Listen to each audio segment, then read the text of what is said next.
Previously on Wine Wars. Are you in there? Perfect. Yeah, keep doing that. Exactly that. So nobody's by the microphones. Hello?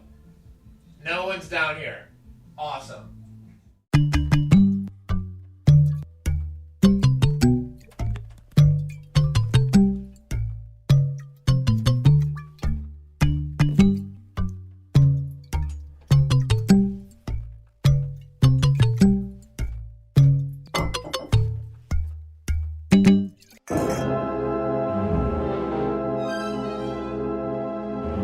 Wine Wars, the show with four friends who love three things: wine and Star Wars.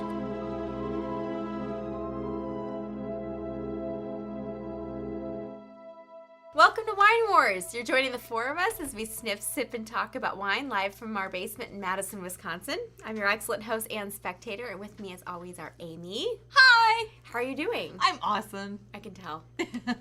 And also to Scott. Hello, too. What's up with you? I'm good. Are you? Jason? I good. Also, Oh no. This is a great start. There's been some pre-gaming, folks. We're so happy you're joining us, but you're already late to the game because we pre-gamed.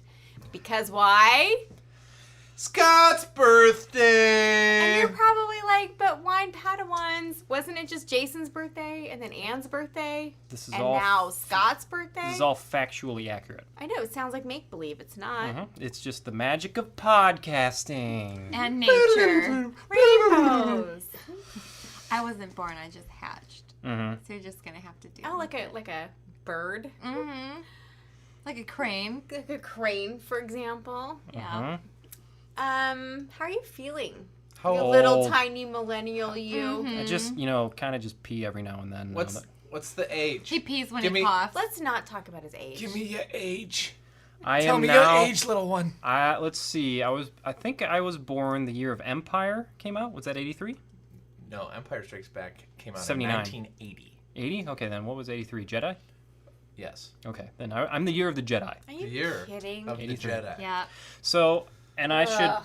just gonna jump into an apology. So let's play the music. Roll it. Okay. You are and- milking this apology music. Hey, I spent a couple hours doing that.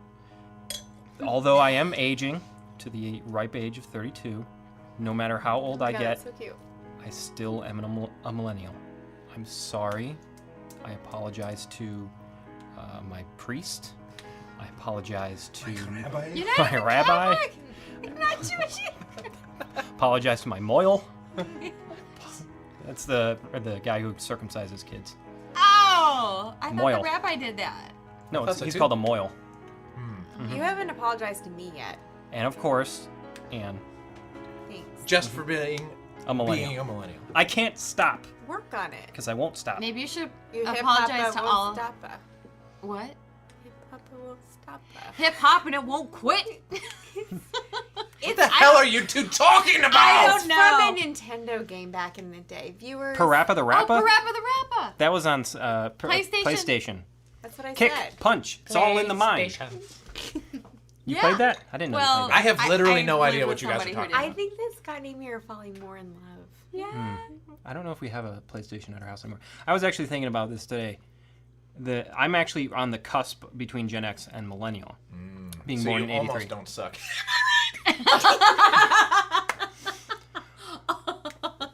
But, yeah, I guess I almost don't suck. But just that my generation didn't grow up necessarily with technology in their hands, but we grew up with technology. So, Yeah. you know what I mean? Yeah. Like, we were born, like, when Atari came out, and I played E.T., the worst video game ever. Did you play it on Atari? Oh, yeah, it's at our house. Well, that's because your brother is our age. So What? he probably Oh, had the 'cause your Atari and brother's you Gen played it. X. Sure. Did you play Pitfall? Pitfall, We man. have Oh my Pitfall. god, That was the game. Pitfall. That was the game. I Pitfall. loved Game. Pitfall. Castle? And The one- Joust with the birds. I don't know that. I know Space Invaders. Who here had a Commodore 64 computer? No. No. That's, No? That's not Gen X. That's No. like the greatest generation. That's like people Oh. who are. No, that'd be baby boomers, wouldn't That's what I'm saying. it? Yeah. My favorite memory of being young was playing the game Alien on a Commodore 64, and basically nothing happened ever, except for there would be like a bleep, and you had to run away from the bleep. So is this related to the movie? Yeah. Okay. So the box. So it's like the little thing they have on the radar they have on their arms. Yeah. Okay. Honestly, the box anything- had amazing graphics. It looked like it was going to be the coolest game ever, and it was a bleep. Run away from the bleep! And then suddenly you'd be dead for no reason. Yep. We'll talk about this off I think air. we're kind of off the rails already. We want to talk about Nebbiolo.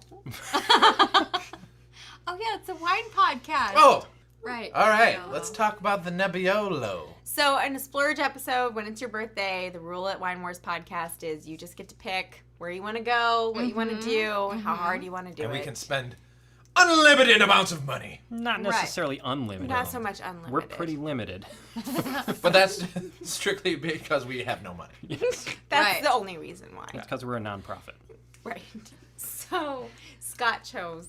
I chose Nebbiolo grape. So a couple weeks ago, Jason had the Montalcino, Brunello, the Montalcino and Rosso, and that whole region of Tuscany. So I think Italy has always been kind of my favorite region for wine. It's what I really got into on our pilot episode where I was talking about the Montepulciano, Montepulciano di Abruzzo. D'Abruzzo! D'Abruzzo. Yep.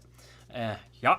And so Italy has kind of always been where I gravitate towards. Not necessarily consciously doing so, but it's just kind of where I started out. So I thought this would be a good one to splurge on. And Nebbiolo you can definitely splurge on Nebbiolos. So on ours we have a Barolo, which is the top tier Nebbiolo, Barbaresco, which is very close second, which are often considered like masculine, feminine versions of the grapes. King and Queen. King and Queen, yep. Queen, greatest rock band ever. And then Langhe, which is kind of I guess it would be your court jester. The Jack. Nebbiolo. Very nice. Yeah. So I wanted to splurge on that because typically I would never jump into this price point on our own, just because it's pretty up there. Special. So it's my birthday. And if from our Montalcino episode, the Brunello that we got was tops $39. Yeah. And we have heavily exceeded. Ooh, yeah. Yeah. Oh, we have? Well, I didn't Scott's know a that. one-upper. I think we established Oh, I that. didn't realize that. Millennial. Well, this is my initial comment on this whole business of Nebbiolo, is that there's the Barolo, top of the line, then Right. Barbaresco. Then, from the last episode, the best one was the Brunello. Yep. And then the other big grape from the same region is Barbera In Piedmont. in Piedmont. Yes. Right. I'm sorry. And Brunello is Tuscany. Tuscany. But my point is, what's with the Italians and all their B wines that all sound the same and get confused in my head? I don't know, brah. I just don't know. All right. We're going to try to keep that straight for you. Yep. Because in my own brain, it's hard to keep. It does get easily meshed Yep. together. I want a Barbarolo. Barbaresco, de blah blah. Yeah, de blah blah blah blah. And what's It's that? a B and an O, always. What's that Bio. shaving cream? Barbasol. Barbasol from the original Jurassic Park. That is a good wine. Probably from They brought Italy. it back. Is it in the new Collector's Jurassic edition. Park? Is Barbasol make a cameo? Yes. I'm sure. It does? Yeah. It's got its own commercial out right now. I don't remember that. There's a dinosaur in it. Yeah, I'm confusing. It's not in the movie. It's in the commercial. In the commercial. Yeah. The point is, we're going to hold your hand as we walk through Yep. this rather complicated Yes. Italian designations of B-word wines. Yes. So again, as with the Montalcino episode, we talked about it was Sangiovese Grape. grape that we did 3 different wines of. Same thing today. We have Nebbiolo grape, 3 different wine kind of labels as well and designations and production styles. 3 actually very different wines, all made from the same grape. So That's right. let's Yeah, hop into it. Let's do it. Do you want to... Well, why don't we start with Nebbiolo with Langhe, which is the kind of the baby of the group, right? Sure. So when we went to Piedmont earlier this year, Last year. well, I guess it was October of Yeah, this year, the first place we stopped at, we had a nice night in Milan and then drove up to Piedmont. And the first place we went to was our wine here, which is Negro. And what we're drinking is the Angelin, and this is a Langhe. So they always say Langhe. that Langhe. Yes. They always say that Langhe is. They say the three brothers. Is that what they said? I don't remember that actually, Or but the I was three drinking siblings. I quite think they a said bit. the three siblings. The Langhe, the Barbaresco, Barbaresco, and the Barolo. So you think of them as the same. Oh yeah, they Same did say family. that. You're right. People of the same family, exactly. And so Langhe's just, I think it kind of has the least stringent rules. But the fun part about this whole Negro wine for us was we're driving in, the GPS is telling us to turn down all these crazy things. We're driving up people's driveways, and we're like, we have no, and they're running out of road, and we're like, all right, how do we? Well, and I want do to we set get the back? setting because if you think of Tuscany, it's the gentle rolling hills of Tuscany with the cypress trees. Yeah.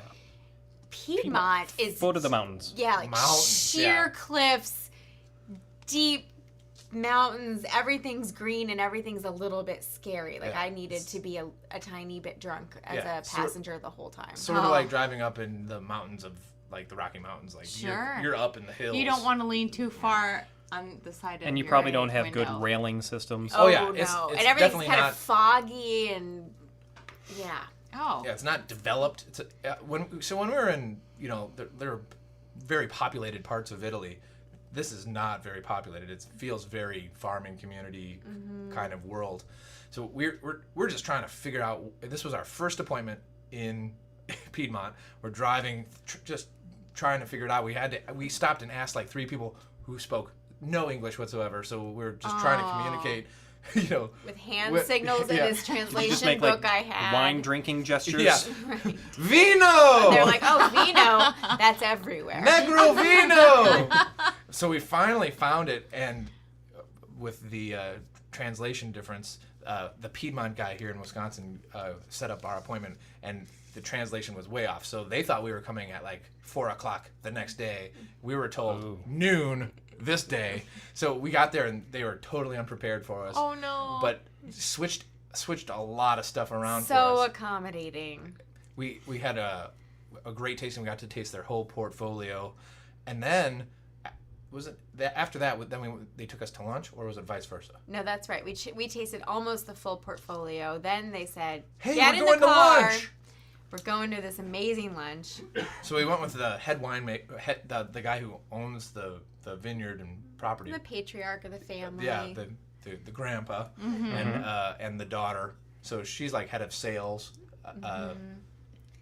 And then there's several other siblings, and one's in charge of the vineyard, one's in charge of sales, one's in charge of the winemaking itself, and one's in charge of, I feel like, something else in the international market.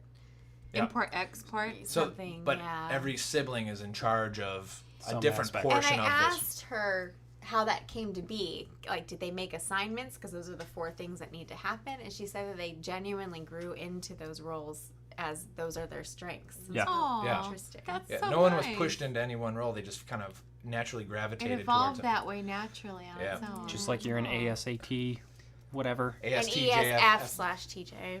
I have no idea what that means. The funnest part It's of the only an ESF/TJ that would have a slash because that's rather anal boring. distinction of themselves, especially if they were a Gemini or a firstborn or Fire Both. a snake. fire snake. So there you go. I'm sorry, did we make it about me again? Yeah. It's my birthday. Weird. Well, it's and- Scott's birthday, but let me talk It's about my this wine. yeah, it's my birthday. You guys talk about your trip to Italy. And Spectator is our host. So Our but excellent host. Emanuela is we're sitting there having this great lunch, and we're in this beautiful little restaurant. The son of this restaurant is making individual dishes for Nicole because she's a vegetarian.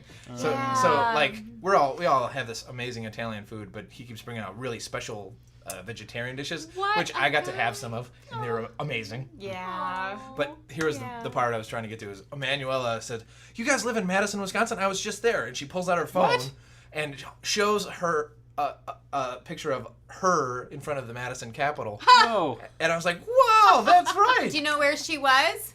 Wait for it. Wait for it.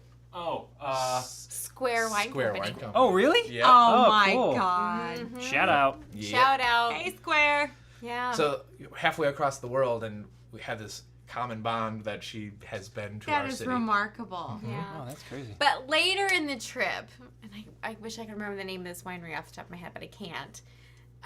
But the labels were all hand-drawn little Pied Pipers, and the winery was filled with pictures of cats. And this lady was Yes. 88 years old. Is the oldest winery or oldest Second cellar oldest wine cellar in Italy. in Italy. Whoa, Yeah, and that makes sense. she was so old, and old cat lady is. She all I remember was like she was like, a Langhe, a Barbaresco, and Nebbiolo. So she's Adam Sandler. So she turned into Adam Sandler in my head. Yes, exactly. She didn't speak a word of tappa, English. tappa, tappa. Questo Yeah. Langhe. A Langhe, a Rosso. So ever since, Was she tiny? Yes, she was I feel like she was Piccolo. 85. Piccolo. Yeah, Piccolo. so I can't say Nebbiolo Yeah. like a real person anymore. Anytime I hear any of these words, I just. A Barbaresco, a Nebbiolo. Ow. You know, we forgot to talk about the wine. Oh yeah. Oh yeah. Oh yeah, the whole reason you were there. Oh, I remember when we were having this tasting, we had a bazillion whites. We had Arnaise, Arnaise, and Anne does Arnaise. not like Arnaise wine. Really? And but- I love white, but God. Was it really stop with sweet? the Arnaise. Yeah, what is- no. what's, No, it's like you drove over a skunk and got out of the car and drank it. Yeah. And I don't like white wine so much, but I did not have this affinity for hatred for this wine that So you did enjoy it. I didn't love it, but it was not like what It grew It sounds on like you. it sounds like it's more of like a full-bodied reds aroma. You might. I don't know. think Like, you we something should complex? probably do an episode on it because Ah. it's a weird thing. Pass. I We'll- feel we'll- like I wonder if it's just one of those acquired tastes like coffee and cigarettes. You know, we'll do an You know. episode where we do a wine that each of us hates. Yeah. I So- think that's good. Mine will be Arnaise. Yours will be Syrah. White's in White's, oh well. is you again. I don't know. And like, Here's the and thing. what we should do on that episode is we should find a really good bottle of each of those, so that we have an experience that can maybe change our minds. Sure. Okay. All right. Okay. I don't know that there's a wine I don't like. Amy, that's why I love you. You guys should have seen her. She looks so sincere. I'm racking my brain. Like, I'll drink Manischewitz, I'll drink Arbor Mist, I'll drink like a $70 bottle of wine. Like, Me too. and That's $2 love funny. check. all of them. All of So them. let me in tell their you own a special way. couple quick things about Langhe, though. Langhe. Langhe is a hilly Langhe. sub-region east of the Tanaro River. Tanaro. Yep. It's south of Alba. That's where Jessica's from. And it's a plural version of Langhe, which is a local word for long, low-lying hill. That makes sense. And it 'cause became- it's in the Mountains. southern area of that northern chunk. Right. So, Way northwest of Milan. yeah. And it became a DOC region in 1994. That's not that long ago. No. For those of us who aren't millennials. I was 11. Shut up. Congratulations. Hey, Oh, it's your Scott, get birthday. fucked. Never mind. Feel the love. get fucked. Happy birthday. Yeah. In terms of tasting this wine, I think this is actually the wine that we bought. No, we bought a black. I can't remember which one we bought. But this is like, I think the kind of the lowest of their portfolio, which is the most. I see this all over America. So if you want to pick it up, you can find Negro, Angelin. This is a 2012 2012. price. Price was $18.99. Bought at a grocery store, so you can find it readily available. Yeah. Jenks, you owe me a Langhe. You know, I feel like the longer that this Langhe has been open, the more I like it. I think maybe this one should have been decanted. Yeah. It's tight. It's Very tart. bright, exuberant, youthful. All the things you would use to describe a millennial. I called it. It's plucky, I called it a little. but less whippersnapper. annoying. I got Somehow. I got tart cherries and kind of a little spicy. It reminds me of like a kind of hyperactive 10-year-old bouncing off the walls a little bit, but not like obnoxious. It tastes very much like how it looks, which is a very light red, Like a ruby. Yeah. almost pinky, Exuberant. light. I would call it exuberant. Yeah. It is. It has improved the longer it's been open for sure. And as a 2012, That's young. yeah, I mean, another year or so, Nebbiolos can age. Yeah, depending on the production style, and we'll get a little bit into that more when we get to the Barolo, but depending on the production style of Nebbiolo, it could go multiple centuries before you should drink it. Centuries? Decades. Ah. I said decades. It's my birthday. I said decades. Sure you did. Did we mention that we pre-gamed? The other thing with all of the Nebbiolos is that as just in a couple of years' time, they can really start to lighten up and actually kind of turn orange, like brick orange. We should say that this Piedmont region is Barbera, Dolcetta, and Nebbiolo are the main 3 grapes. Of the reds. Of Red the varietals. reds. Yep. And then Asti would be their whites. Right. Yep. Which Asti, if I could just make a side note, we can do a separate show on it, is a good little grape. And it gets a bad rap because of Asti Spumante being seen as like Soda cheap pop. New Year's wine, or New Year's bubbles, but it's it can be really fun. It doesn't deserve that reputation. Yep. But Asti also is a town, Yeah. right? Yeah. Just as Alba's a town, and Barbaresco's a town. Yep. So So is Barolo. yep. Yep. Yeah, so that's the thing with a lot of old world wine, and by old world, we mean Europe, across the pond. A lot of their wines are named after the towns or regions that they come from, and that's like with the Montalcino, Sangiovese, Chianti, Sangiovese, Barolo, Nebbiolo, Barbaresco, Nebbiolo. So it can be That's why this is so fun. Yeah, it's super easy as a newbie in the wine world to know what's going on That's here. sarcasm. Hashtag Yes. sarcasm. Yeah. So,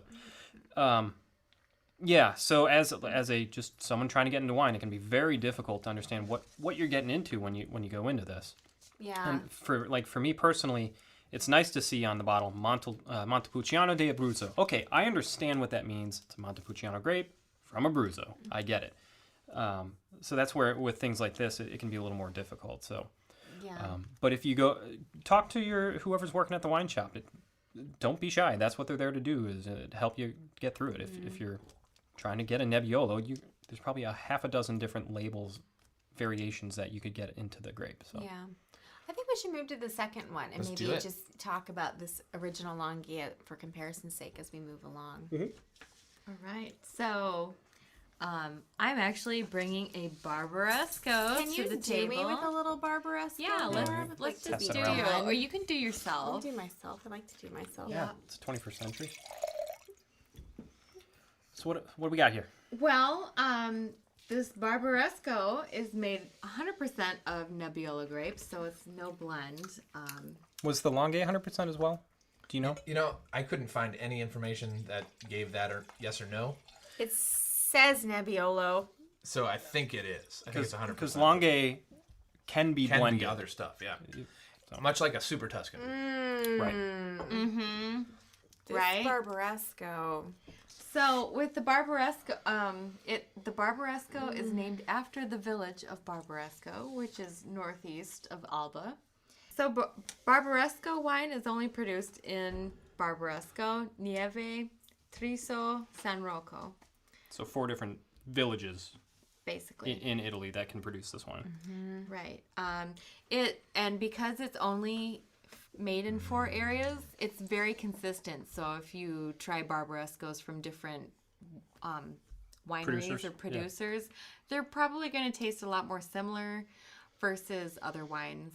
Right. Oh my god. And I agree with that. so The good. minute you put this to your Well, nose and your even you- palate, you you're like, notice this that. is a Barbaresco. Right. You know, like instantaneously. And I'm sure that there are exceptions to the rule. Sure. But with this one, for sure, I was like, oh, That's Barbaresco. a Barbaresco because it's only made in 4 places. And because of that, it only produces half as much wine compared to the Barolos, just Right. because of there's a limited amount of real Producers estate. and regions smaller. making Yeah, it. There's more Barolo than Barbaresco, Yep, even though annually. Barolo is the king. the big boy. Yep. Yeah. So And Barbaresco is The queen. The queen. Correct. Yep. Yeah. So they. Oh, I see what's going on. But you can tell it's more delicate. Yeah, they often call the Barolo the king of wines, and then the Barbaresco the queen of wines. It is more delicate, a little more dancey. Yeah. And also, fun thing about this area, well, the particular wine that we're drinking is from the Produttori de Barbaresco. So it's kind of basically like a co-op that was created in 58?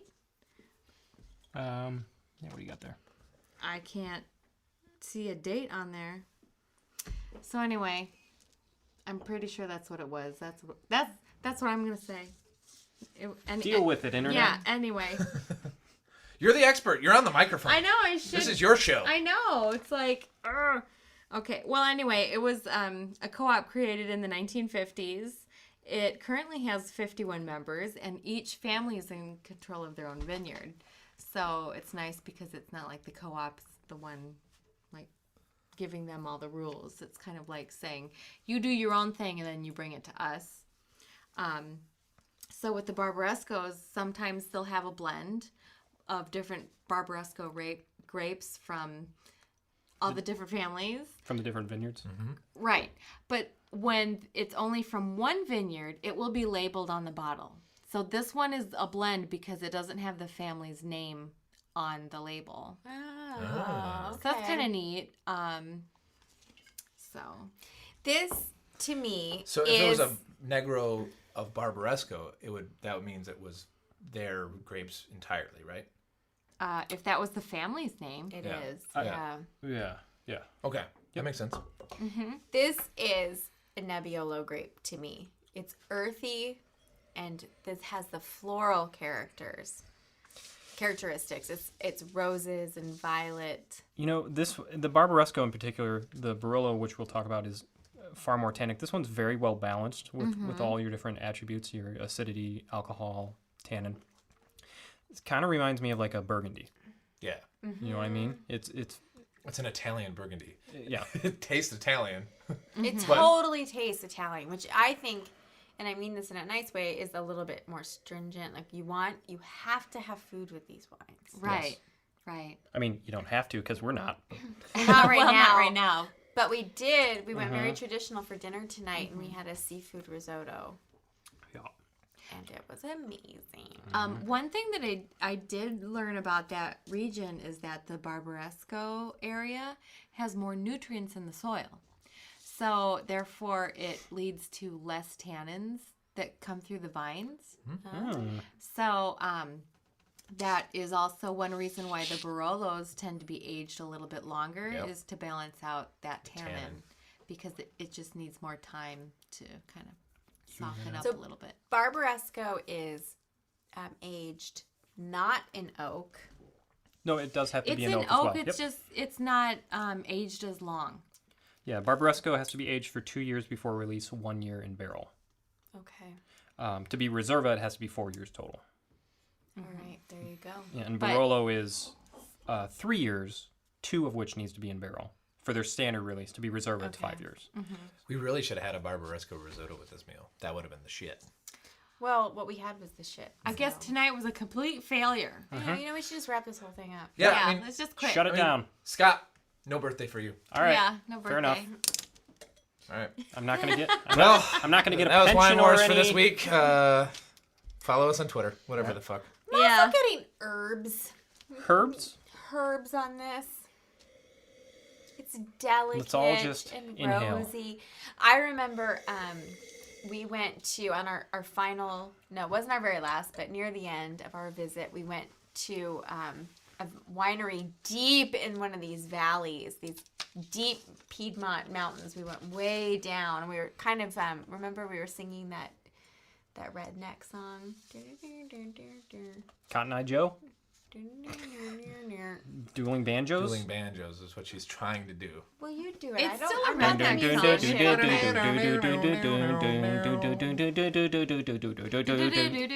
It was getting a little weird as we went deeper and deeper into Yeah, the it valley. Deep woodsy. What's that movie Deep with woodsy. like the That's squeal what like I'm a trying pig? to do. Deliverance. You got a pretty Deliverance. mouth. Yeah. Oh yeah. Yeah. So Yep, it was yep, getting a little deliverance. too deliverance. It was getting for like you. that. So we get down there and we happened upon the most delightful little small producer of Barbarescos. Do you remember this? I have no idea what you're talking about. It had a big sign in there in English that said life's too short to drink bad wine. Anywho, I will never forget that we tried a Barbaresco in there that tasted like somebody had squeezed rose petals into a glass of wine. Oh. And this is what it tasted like. I mean, this isn't quite as rosy, but it's got those rosy elements. This has a little bit more earthiness, almost a little slight minerality to it as well. Yeah. Did we say what the price was on this compared to the Langhe? No, we didn't. Do we want to? We could. Are we afraid of it? I think it's $34.99. So this is not a cheap bottle of wine. That's And- no joke. But you know what? It's no joke. I don't know that you can find Barbarescos for Much under cheaper. $30. No, It's- you really couldn't. It's pretty up there. You can easily even get into the hundreds for a Barbaresco. Yeah. So I guess if you're trying to impress somebody who knows something about wine, you might want to maybe bring them this. Like Oh, yeah. as a first date sort of thing. With food. With food. Yeah. If you just want to slam it and get down to business. This is not the This wine is for that. not This that is one. the one. But if you want a long evening of building If you want a temptations- long gay evening. Shut it down. Barbaresco. I know Barbaresco and Barolo. I never really heard of Langhe, so I think that's a pretty esoteric term, right? Like Langhe? Yeah. Right. Like I just in America you don't hear of Langhe very often. But, No. I just have to have a little time out and tell you something wonderful about the Langhe region. Okay. Do it. Okay, so my favorite liqueur, Frangelico, is made from hazelnuts grown exclusively in this area. Oh, that sounds right. Yeah. Okay, so it is heaven on earth. Let's just be clear. Well, that's where all the truffles are Piedmont. from, Oh, yeah, is white truffle. hazelnuts, White Nebbiolo, Truffles. and Truffalos. and truffles. Oh my God. Oh, this is another thing that we got to do when we were there. We were there for the International Truffle Festival. Oh, Yeah. stop. In the city of Alba. Oh. So That's where Jessica's from. yeah, that's right. And you just walked around and it's a small town, probably 10,000 people there walking through the streets. Had to be less. Less? Yeah, I think. But truffles just on these tables Oh everywhere. my gosh, you're It's killing me. incredible. Not we didn't cheap. even know we were there A little for that. It was handful like of truffles is like $300, right? Yeah. And Or depending on where the 10,000. euro is, who knows? Right. Yeah. That's was why it's nice to amazing. just know somebody with a farm that you could go walk around on and pick them. Like, Yeah. Oh, So that's good. if for listeners, just go Google image search Piedmont or Alba, Oh. like super picturesque. pastoral views, just sweeping views of hilly foothills, Right. covered in vineyards with big mountains jutting in the background. The Alps are just right Yep. there. Yep. And in this region, snow is a big factor in their wine production as well. Depending on what the winter's like, that really can affect a vintage.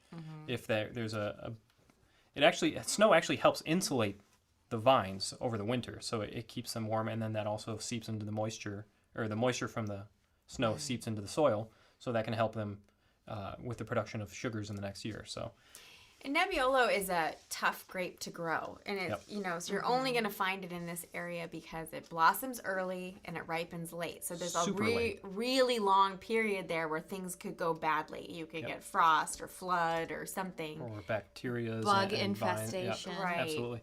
Yeah, a lot of producers will have harvested their Barolos and other grapes and fermented them, and be moving on before they even harvest the Nebbiolo. Yeah. So it's like October is when they Right. typically harvest. Yeah. We were there in October and we stayed at Ritzy, and they were deep in harvest when we were there. It was so like you're just totally seeing everybody working really hard. I felt really bad being on yeah. vacation. I was like, hand me a basket. Yeah, let's What are you work. gonna Can do? we help? That'd be I would totally, Totally. absolutely help them do a harvest. They have programs where you can do that.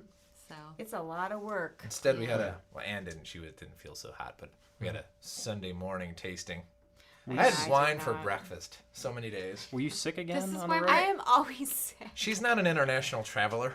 I'm trying to be. I want to be. I don't know You- what happened. You need to ship you out a week early. I know. So you can acclimate. Acclimate. Yep. And then ship you back a week late. I don't know what happens to me. It's embarrassing and pathetic. And I'm like, but you all know how badass I am. But Right. it's like I get overseas and it's not very badass anymore.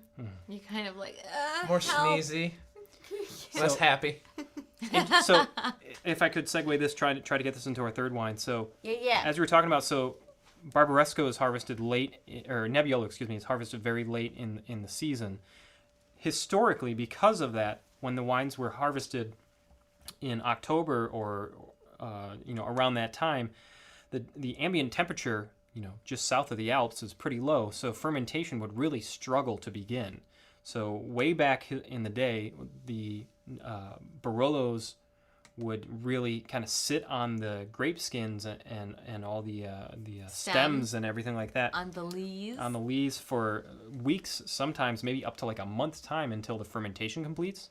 That's why Barolos historically are known for such high tannins, because they would just sit there and struggle to ferment. Huh?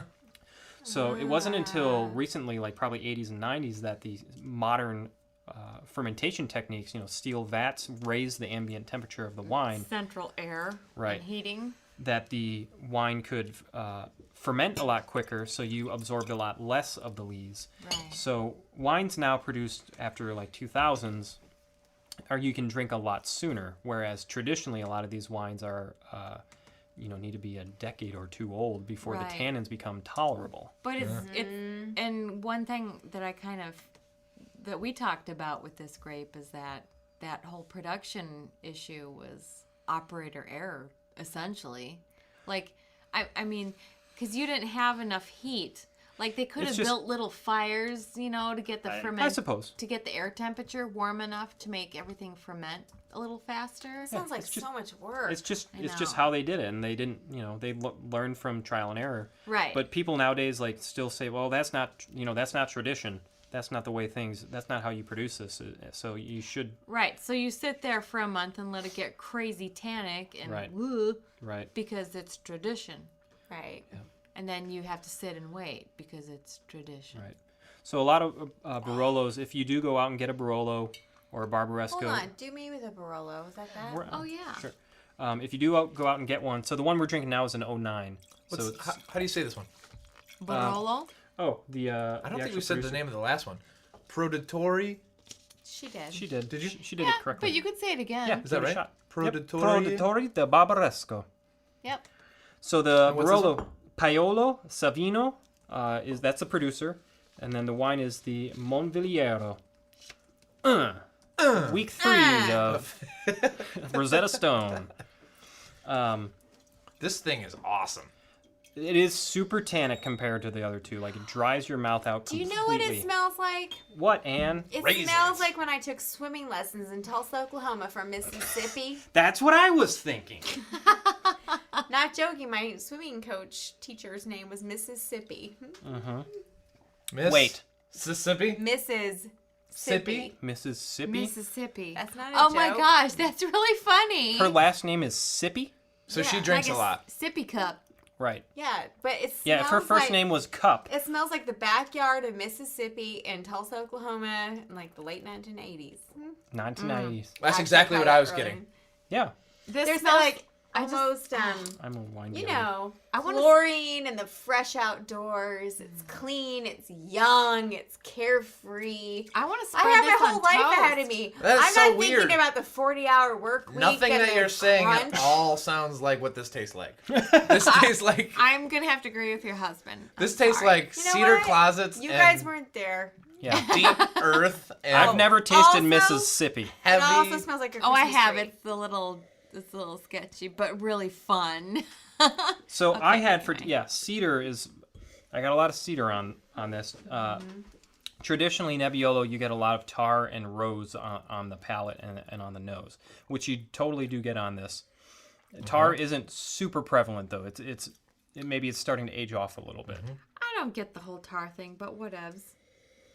I drink I get it on the Shabbat. nose Yeah, I can smell it. for sure. I get Christmas tree. You get that on everything. Do I? Always the Christmas tree. You know season. what? It's because you're sitting No. where you used to have a Christmas tree for 10 Sometimes years. I get. That's true. We used to have a Christmas tree instead of a Right. lamp. In Anne's line of sight, there would be a Christmas tree. So she's just like drinking wine, saying things that she sees. This tastes Oh, this smells like guitar. smells and like lamp. Smells like So- golden doodle. So with the producer, the Paolo Savino, a little bit background there. We can give you a little bit here. Nobody is listening still. This We're Barolo talking is to It's my ourselves. birthday. But no, it's because of me, and I'm sorry. I know. You should cue that apology music. But it's just me. Very I much- drink too much before podcast. very much like you guys are telling with your stories, this producer is a family business. So it's 4 generations long. Was founded in 1921 and handed down over a couple generations, and is now being run by a father, his wife, and their 2 daughters. So it's, like you're saying with the Negro, family business, everyone kind of falls into their place. And what their ethos is with their wine production is that they really just which is kind of very French, let the terroir, the land, speak for itself in the wine. They try to do as little with it as they can once they harvest the wine, which is very much a French mindset, right? Which Piedmont is right on the border with France, so you get a lot of that overlap. In It the did thought seem process. like that too. There, it seemed like their style was a blend between French and like like Tuscan? Tuscany. Yeah, Yeah, I thought. that makes a lot of sense because it's right in between when you're traveling between the 2 areas. So. Well, and if you've studied any history of Italy, you'll know that it was not a unified country until like the mid to late 1800s. They're still not that into each other, north and south. Right, like their dialects are so different. Sometimes they don't even understand each other. It's kind of like America. America. I know, like what's going on down in Florida? Hanging chads left and right. Sorry to all our Florida listeners. Yeah. Do we have to apologize from anyone from Florida that we know? All of my grandparents. Sorry, Graham. My Grammy Graham. Right. But and kind of an interesting thing too, like that French influence on the wine in Piedmont. They have a cru system with their vineyards the way that you do in Burgundy and Bordeaux. So this comes from the Verduno village, which is so the vineyard is the Monvilliero, which is considered a Grand Cru vineyard in Piedmont. So they have kind of that variation of the Grand Cru and Premier Cru type of logic. And actually, their website and the same with the Barbaresco were 2 of the most thorough, well laid out wine websites I've ever seen. Like superfluous amount of information that you could go get there. They tell you everything I about. so appreciate that. Yeah, like they tell you what the weather was like in in 2003, what the weather was like. That is so and great. how it affected the crops. I'm actually kind of surprised in this day and age that that's not just commonplace for a wine. I'm waiting for think one of it's- these wineries to hire me to do this for to them. their PR. I Well, think it's starting to yeah. get that way. And I I think am available. part of that also is that this region, like they pride themselves on the quality of their wines. So they're all the DOCG. DOCG. There's yeah. only 2 DOCs in that whole area of Piedmont, Piedmont, and let me none check. of I the got my notes somewhere. IGTs. Yeah, Is there's that what not a it is? single IGT in all of Piedmont. When Right. we were talking with Tuscany, that's where Super Tuscans were introduced. They kind of fought the Super system. Tuscan. Oh, yeah. And Piedmont's no. Piedmont's very traditional. So Piedmont and Tuscany are night and day, really, with the wine production. They don't want no scrubs. And you really summed it up with that statement because it's kind of true. So They're very, no, this is the way that we do it. This is the way we've always done it. Anything else, Yep. Yep. I So don't want no scrubs. so 17% of all DOC and DOCG wines are from Piedmont in all of Italy. So 17%. And Barolo and Barbaresco were 2 of the first 5 DOCG regions in the whole country. So it's very, steeped in history and tradition. Right. So when they call it the king and the queen of wines, it's like, well, they actually have grounds for that claim. Yeah. Right now, this wine is killing me. even more than at dinner. Like, it is cedar for sure, and a little bit spearmint. I would call it very seductive. Like the nose on this God. just reels you in, and then you just want to keep putting it in your mouth, but not overdoing it. It you is know? doing what other grapes, other wines cannot do. Yeah. This is really different. Well, I suppose that would be reflected at the price point. Oh, what is it? Yeah, so all right, Oh, everyone, no, it's not apologetic. everyone It's, sit down. it's your birthday. Here's the thing. It's a splurge. We don't ever jump into this price point typically. This is perhaps the second most expensive bottle we've ever bought outside of a restaurant. $62.99. Wow. Yeah. But it tastes like that. The more it opens, and we started to decant it about an hour ago, and it's like killing me. It's completely changing. Very delicate, complex, soft. Yeah, like you're saying, these aren't wines you slam. No. Not at all. But I don't when, think that you could get it. There's no California wine that can do this. This no.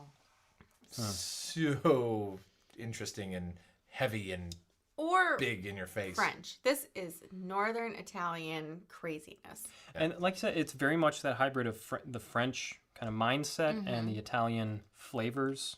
Again, there's that perfect balance. Yep. It's balanced. And yeah. so You know? Nebbiolo only covers about 6% of Piedmont.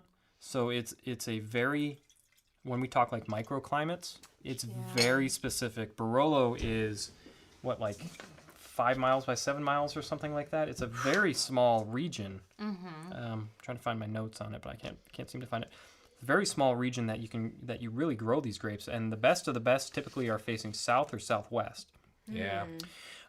So it in a lot of them, like a lot of producers will find they're like, this is the best, this is really the prime region to grow this grape, and they This really side of this hill. Yep, they really cherish that land and treat it right. Okay, so would you call What this year wine was- dry? I'm sorry. Oh yeah, super I dry. would call it But- dry. And what year is it? This is a 2009.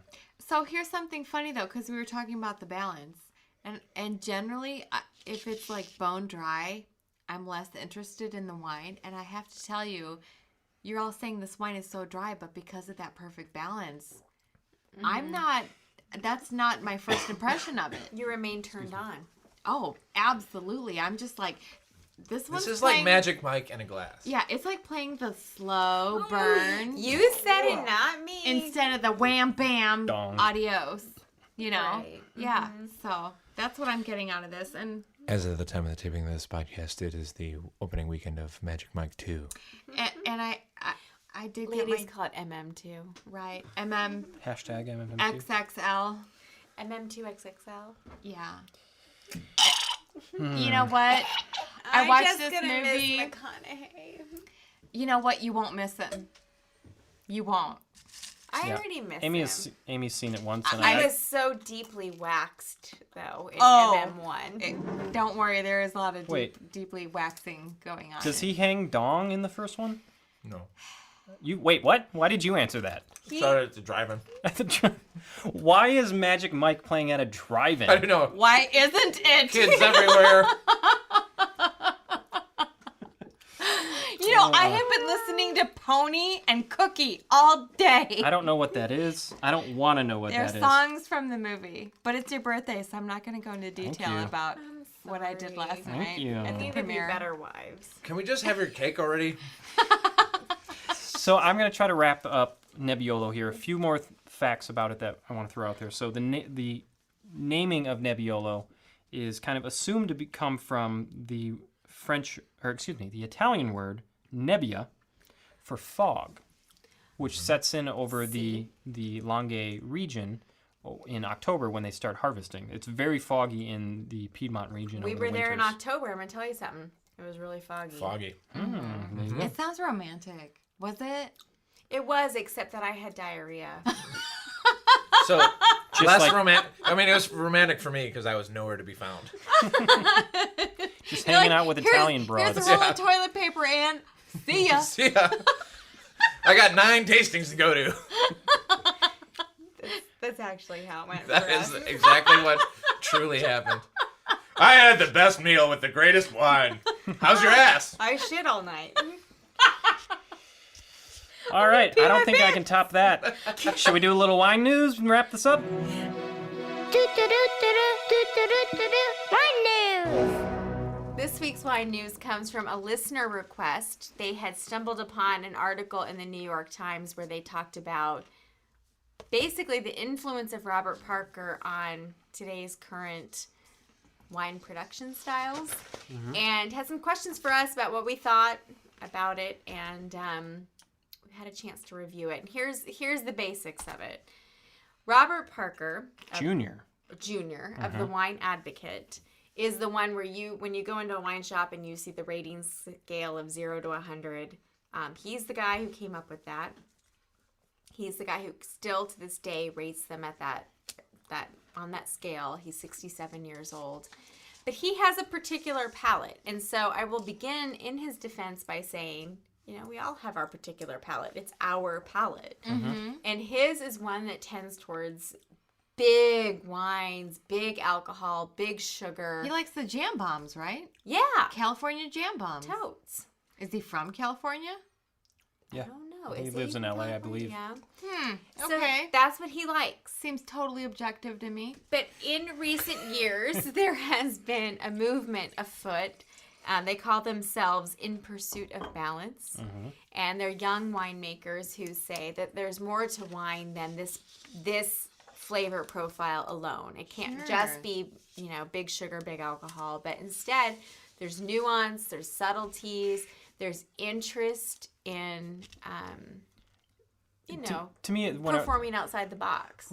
When I was reading the article, and we'll post a link on our website, it's really that these winemakers are trying to find something unique about the wines instead of making every wine taste the same. Right. So let's not all be TGI Fridays and Chili's and Cheesecake Factory. Let's all be like mom and pop shops that you can't have this wine every single town in America that you go to. A few of us need to be Dave and Buster's. That's right. Quite literally, I don't though. really think that's what he's saying. But quite literally, this one person, Robert Parker. has affected how, people who know how to make wine have altered their style and altered things so that they could get higher ratings. Right, because if you in get a the good system, review from him, you're going to sell more wine. You could set you up for life as a wine producer. So here's a question, because a lot of people will say, well, the American palate is accustomed to drinking Pepsi all the time, blah, blah, blah, so they want these big jam bombs. Maybe the American palate doesn't really want that, but that's the impression that's given because of Robert Parker Well, Jr. when you walk into a wine shop and it says 96 92 points, 92 points, whatever, right? You go, oh, well, This has to be good. and myself, I'm totally guilty of this. I go, I don't know a whole lot about this wine or anything about this wine, but this one says 94, this one says 92, this one's $2 more, this one's $2 less. I'll go with the 94 over the 92. The article talks about that point system that he adopted was really smart because it implies there's intrinsic value to this wine. And Americans are all about the achievement. I mean, if I see a wine that only scores 45, I'm probably going to walk right past it and be like, meh. What's funny, though, is you very rarely see anything below 88 points. Right. So it's still within this level of, well, that's not soda pop. Yeah. But exactly. This guy has made such an impression over the years that that's exactly what's happened. So European producers and South American producers are thinking if we want to make any kind of entree into the American market, we have to appeal to the palate of one dude. Right. Robert Parker has to like our wine. So what's happened is sort of a muting of all of the production styles of those regions where they're all just trying to taste like big American jam bombs, and you're losing some nuance and all of that. And to me, that's what's really cool about wine is that it's so varied, and like now you have this with beer as well, you have this big upswell of craft breweries just kind of coming up over the last 10-15 years and fighting against the big conglomerates that, like, okay, you know what, maybe we all don't want MGD. right, exactly, you know what a Miller Lite tastes like, you know what a Budweiser tastes like, tastes like crap. I want to I walk into a bar and say, well, what is that on tap there? And they tell me, it's a saison, it's based on apricots and blah blah blah blah blah. Well, I'll give that a shot. And you try something new. There's an artistry to it that I don't want the same thing over and over. I don't want Pepsi Like when or I Dr. travel, Pepper. I don't want to have the same experience I could have had at home. I'm traveling because I'm traveling I want to go try something new in the place that I'm traveling to. And That was a really big point in this. This little group called In Pursuit of Balance is actually $900 a year to be a part of the group. It's young winemakers who are trying to kind of, it's almost like a political movement against Robert Parker. That's their point. It has to have a sense of place. Right. A Spanish wine should taste like Spanish wine. Yeah. Yeah, absolutely. yeah, like why? If you're going back to wines about the terroir and the grapes that are grown there, like Right. why would you manufacture something that's not Right. the essence of the place? Absolutely. It's just It'd a be waste like of time. Going to Mexico City and seeing a fucking Chili's. It's like, how depressing is that? Well, I Or went go to to Chile and see a Chili's. Ew. I went to a Chipotle in Mexico City. It was great. Not as good as the Qdoba there, though. Oh my God. See, this is just all wrong. Well, but yeah, that's. And the article talks about this wine producer Rajat Parr, and he really tries to produce, going back to old world wine production, where it's let the region speak for itself. Right. And California, when we talk about wines from California, and I haven't super educated myself about California, but you don't think of regions the way you think of Burgundy, Bordeaux, Loire. What's southern France that you're really into right now? Languedoc. Languedoc. But And all you these kind regions. of do. With California? Yeah. California, you're going to have Napa, Sonoma. You're going to have Russian Red. But beyond Russian those River Valley, you're gonna 2 have or 3, you don't know a whole lot. Like the average wine drinker No. doesn't know the names. No, California has its own. Thing. Yeah. But Yeah. It's big It's kind of alcohol, huge. big Well, sugar. But that's not exactly true. Traditionally, it across has all been. of California, there's Santa Barbara. There's different parts of California that have their own Lodi. style, and it's We- more nuanced than you're giving it. Right, but I guess the gist of what I'm trying to get is I would like to see more of that nuanced style come out of those regions. Then if I see a California cab, I kind of know what I'm getting into. Yeah. As Yeah. opposed to Yeah. trying to go with something from Bordeaux as Loire. opposed to exactly. It would be Right. different. But I think a lot of that comes from, all of those producers all over California are making great stuff. In the low price point, they're harvesting tons of grapes and making it for the mass market. So you're getting a lot of diluted juice across that thing. So I think if you're going to buy a great wine from Napa or a great wine from the Russian River Valley or a great wine, in Oregon even, like that whole coast has very different styles and there's great And it's stuff so in I there. think you're making an argument. I don't know.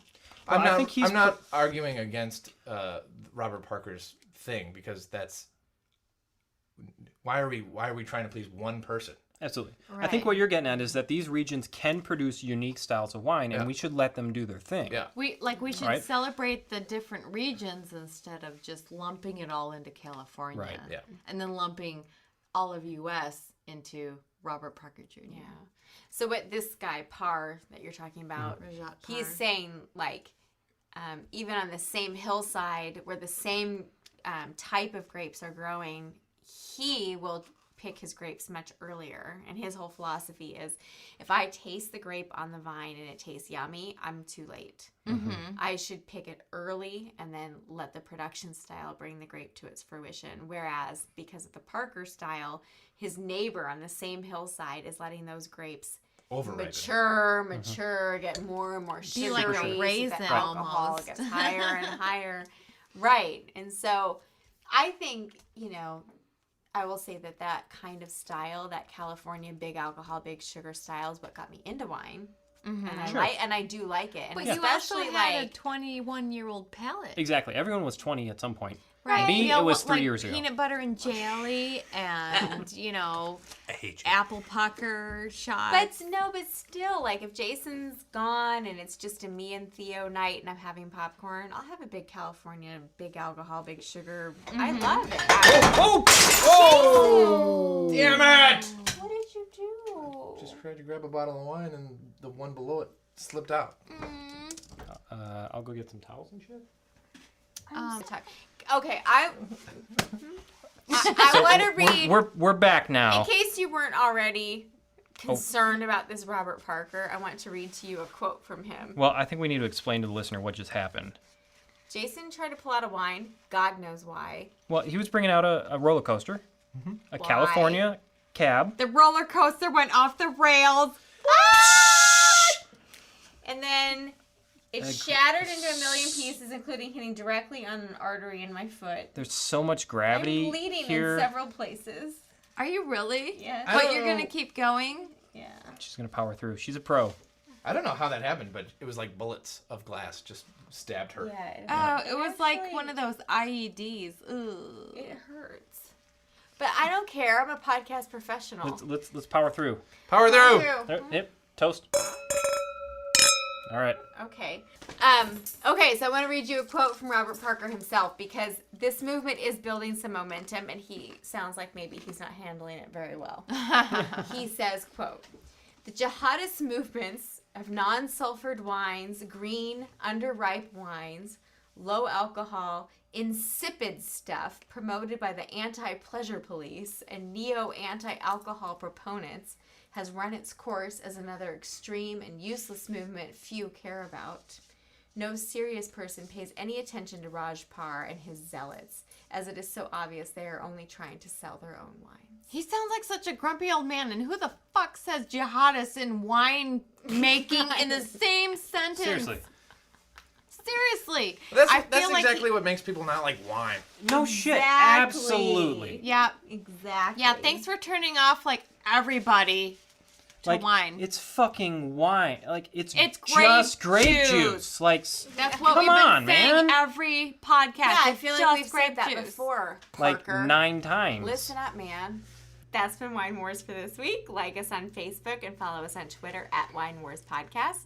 Be sure to visit our website at winewarspodcast.com to review the wines we talked about today. And if you want to weigh in on this episode, push back on the Parker, whatnots, etc., and everything or stuff, just find us at winewarspodcast@gmail.com. And don't forget, rate and review us on iTunes. And until next time, remember, It's just just grape grape juice. juice. Scott's birthday. Scott's birthday. Happy birthday, Scott. Happy birthday, millennial. Thanks, guys. Time to clean up. I really feel loved.